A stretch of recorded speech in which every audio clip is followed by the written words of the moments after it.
العالم غير مهتم بسماع قصتك ما دمت لم تنجح. الناس عز عليهم يسمعوا قصص الاشخاص بكل اهتمام اذا كانوا عارفين بلي هذا الشخص ناجح، بحال قصه حياه شي فنان او قائد مشهور او بطل رياضي او عالم. لكن هذه القناه اللي يلاه بديت فيها يمكن غادي تهرس هذه المقوله، حيت لاحظت بلي الناس البسطاء باغيين يسمعوا قصص الكدح والكفاح وهما اصلا ما عارفينش القصه باش غادي تسالي. هاد التعاطف وتمنيات التوفيق ما يمكن ليه غير يجي من ناس كتحس بالناس، الناس مستعده تدعي معك وتمنى لك التوفيق وتدعمك ماديا رغم انها ما كتعرفكش او ما كتعرفش الهويه ديالك. كاين اللي قال لي في التعليق بلي الطريقه ديالك في الفيديوهات هي السبب ديال هاد التعاطف، وكاين اللي قال لي بلي الجانب الايجابي التحفيزي من قصتك هو عامل الجذب. كيف ما بغى يكون السبب، انا وليت محتاج لهاد القناه، حيت من غير جانب الدعم والتحفيز ما كذبش عليكم الخوت ممكن هاد القناه تكون ديك الرويده السكور اللي غادي نحتاجها وقت الافلاس. ما تخافوش، مازال ما وصلتش لمرحله الافلاس، لكن ممكن نوصل لها مادام باغي نستثمر في افكار جديده بحال التجاره وانشاء موقع الكتروني، وهذا هو الموضوع ديال هذا الفيديو. انا تفكرت الاكيد منكم دابا كيتسائل علاش ما نبينش وشي. اختاريت الانونيما لانني باقي مآمن بالمقوله اللي بديت بها الفيديو، مادام مازال ما نجحتش ما كاينلاش تعرفوني، ونهار ان شاء الله نوقف على رجليا ووعدي لكم انني غنكشف على الهويه ديالي، رغم ان الهويه ماشي مهمه لديك الدرجه. طولت عليكم في هذه المقدمه راني عارف واسمحوا لي بزاف. في هذا الفيديو غادي نحكي لكم كيفاش بديت اول خطوه في التجاره. والاكيد ان فيديو واحد ما كافيش، لان اصلا الاسبوع الاول في محاوله الدخول كمبتدئ لهذا العالم هو غير قطره في واد. لكن درت المحاوله الاولى ومشيت ديريكت للهدف، واللي هو البحث في سوق الجمله على المنتج الرابح.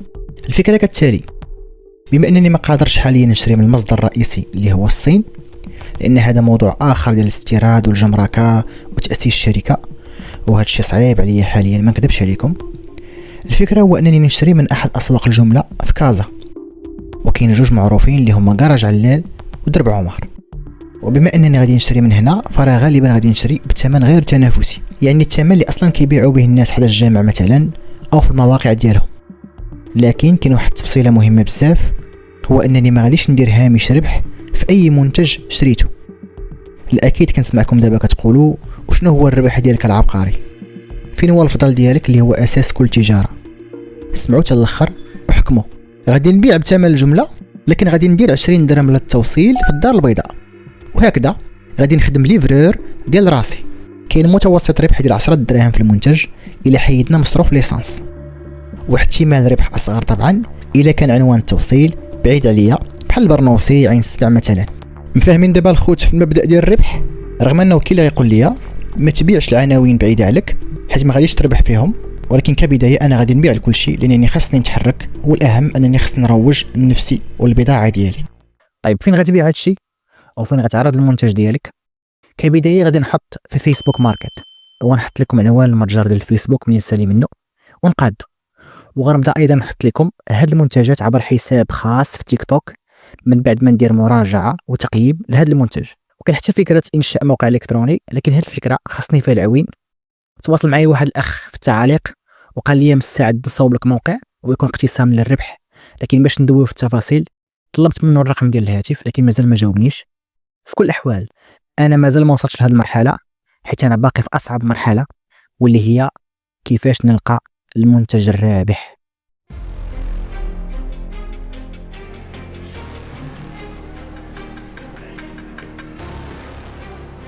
فاش مشيت لكراج علال كانت عندي بعض الافكار الواضحه، بحال سوق الجمله الخاص باكسسوارات التليفون، يعني الشارجورات، الكابلات، الكوفر، مثبت الهاتف، الطوموبيل والموتور، بحال معدات التصوير والاضاءه، يعني الحوايج اللي انا شخصيا تنكون مهتم بهم بشكل يومي. لكن فاش دخلت كل هاد الافكار تشتات وتخربقات لما لقيت المحل حدا المحل وكل شيء في الكراطن وكل شيء متشابه. وزيد خوكم شويه حدودي، ملي كنلقى الناس سابقيني في شي محل كنحشم تنسول.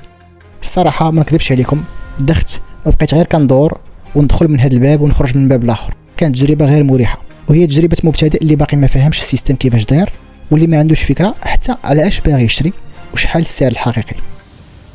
لكن لما فكرت كزبون وماشي كتاجر محتمل وغير بالصدفه، قدرت نخلق حوارات مع بعض التجار، لانني لما دخلت لاحد المتاجر وسولت على مثبت الهاتف، يعني السيبور ديال التليفون اللي كيركب مع الموتور حيت محتاج ليه، من بعد غنعرف بلي هذا السيبور اللي كيركب في المرايه ديال السي 50 ما كاينش بكثره في السوق.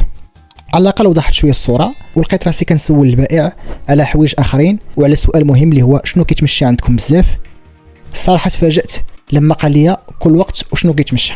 مثلا فاش يقرب الباك تيكثر الطلب على الاله الحاسبه العلميه، وفي رمضان تيكثر الطلب على داك الراديو اللي فيه المصحف الالكتروني، وتيكثر الطلب ايضا على بعض معدات الطبخ بحال العصارات مثلا. ورغم انني تجولت بحريه في هذا المحل الا انني ما حددتش شي فكره معينه او اختاريت شي منتج، لكن على الاقل عرفت ان الطلب موسمي، وهذه نقطه مهمه جدا ممكن نبني عليها الاختيار ديالي مع اقتراب شهر رمضان الفضيل. ورغم انه كانت عندي الفرصه نشد المنتجات بيدي ونتخيلهم في عمليات البيع المستقبليه، وكاين كاع اللي خرجتهم من الكرتونه، لكن ما قدرش نحدد اي منتج محتمل، رغم انني عرفت معلومه مهمه واللي هي كل ما زاد عدد القطع اللي غنشري كل ما زادت الاحتماليات نتفاوض مع تاجر على السعر. فمثلا شارجر ادابتور 25 واط واللي داير تقريبا شي 40 درهم للقطعه الواحده، ممكن ناخذ حتى ب 30 درهم للقطعه الا كنت غادي ناخذ 50 قطعه والفوق. وهكا هامش الربح كيطلع كل ما زاد راس المال المستثمر في الشراء، لكن مع مخاطره انه يبقى عندي هذا العدد الكبير بما انني ما عنديش فين نبيع، وهذه معضله اخرى بلا ما نفكر فيها حاليا. رجعت للدار قبل ما يطيح الظلام، وعلى الاقل ما جيتش خاوي، فهمت شي حوايج اللي ممكن يعاونوني في الخطوه الجايه ان شاء الله. لكن ما كنتش عارف بلي كاينه طريقه اخرى اسهل وما محتاجش نتحرك فيها من داري وانا كنقلب في سوق الجمله، وهاد الطريقه هي اللي غتلقاني ماشي انا اللي غنقلب عليها. وهذا الشيء عن طريق خوارزميات الاشهار واللي كياخذوا البيانات ديالنا في محركات البحث. لانني قبل ما نمشي لكراج علال درت بحث في جوجل على اهم اسواق الجمله في كازا وعلى اهم المحلات اللي نمشي لهم ديريكت، وهذا الشيء عطى الالغوريثم ديال الاعلانات امكانيه الاعلانات انهم يطلعوا ليا بين ستوريات الانستغرام، ومن خلال هذه الاشهارات غادي ندخل لمجموعات ديال البيع بالجمله في التليجرام. وهاد الصدفه غادي تغير في طريقه البحث ديالي على المنتجات وغتخليها بحال شي تسركيله وانا في بلاصتي الدافيه في الدار، ما خاسر فيها لا ليسانس لا مجهود. وليت قادر نشوف جميع انواع المنتجات وناخذ الصور ونقلب عليهم في الاسواق الصينيه وعلى فيديوهات المراجعه ديالهم، وهكا قربت بشويه بشويه من اختياري النهائي. اختياري الشخصي للمنتج النهائي مبني على 3 اساسات. اولا يكون صغير لسهوله النقل ديالو باعداد كبيره حيت عندي غير موتور، ما يفوتش الثمن ديالو 40 درهم كحد اقصى للقطعه الواحده باش نقدر نشري منه على الاقل 10 قطع اللي يبقاو عندي في الدار. يكون مفيد وموسمي في الفتره الجايه اللي عندها علاقه بشهر رمضان الابرك. غادي نعاود نقول بلي هذا اختياري الشخصي ديال تاجر مبتدئ اللي باقي يلاه فهم شي حوايج صغار واللي مستعد يخسر في الاول مادام المبلغ اللي غادي يستثمر ماشي كبير، لكن مستعد يتعلم ويسمع نصائح اللي سبقوه. وغادي نطلب منكم ما تبخلوش عليا باي معلومه ممكن تفيدني، خصوصا الناس اللي سبق لهم داروا التجاره. والاكيد ماشي غير انا اللي غنشوف هاد النصائح، راه اي واحد مهتم يدخل لهذا الميدان غادي يستافد منهم من خلال التعاليق عندي في القناه.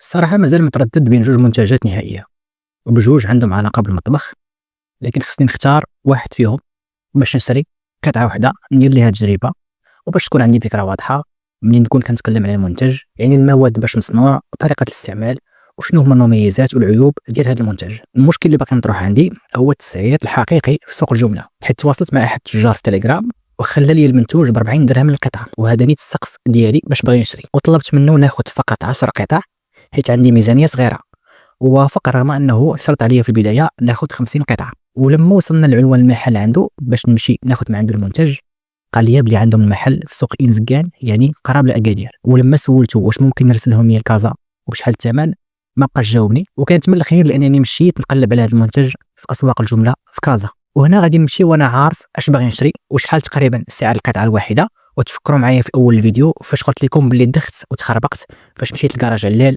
وانا ما عنديش فكره واضحه. والمنتج النهائي اللي اختاريت غادي نخليه موضوع الفيديو الجاي ان شاء الله، لاني بصراحه هذا الاسبوع استهلكت وتهلكت، والطريقه اللي كنعتمدها في المونتاج كتاخذ مني وقت كبير، وبصراحه كتقادي لي الحجره. يعني في ظروفي الحاليه ما يمكنش ليا ندير فيديو في اكثر من ربع ساعه في الماكسيموم.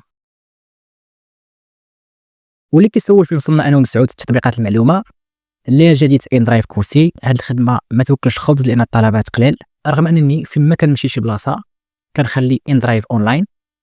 بالنسبه لجلوفو كي الجديد، وهذه المره الامور واضحه على الاقل، هو انني في لائحه الانتظار المهم على الاقل عرفنا بلي الوثائق تقبلوا. لكن كاين واحد الخبر زوين، واللي هو ان القناه في المراجعه حاليا من طرف اليوتيوب بخصوص المونيتيزيشن، لانني وصلت لحاجز 2000 مشترك وتجاوزنا تبارك الله 4000 ساعه من المشاهده. نتمنى ان شاء الله اليوتيوب ما يعكسوش لينا باش هذه القناه ان شاء الله تكالي شويه الدعوه، بما انني حاليا ما كندخل حتى درهم. وهذا الشيء علاش نطلب منكم اخوتي ما تبخلوش عليا باللايك، واللي مازال غير مشترك مرحبا به. الخوت نتلاقاو في فيديو جاي ان شاء الله، والله يسهل على كل واحد مقاتل وباغي يوصل.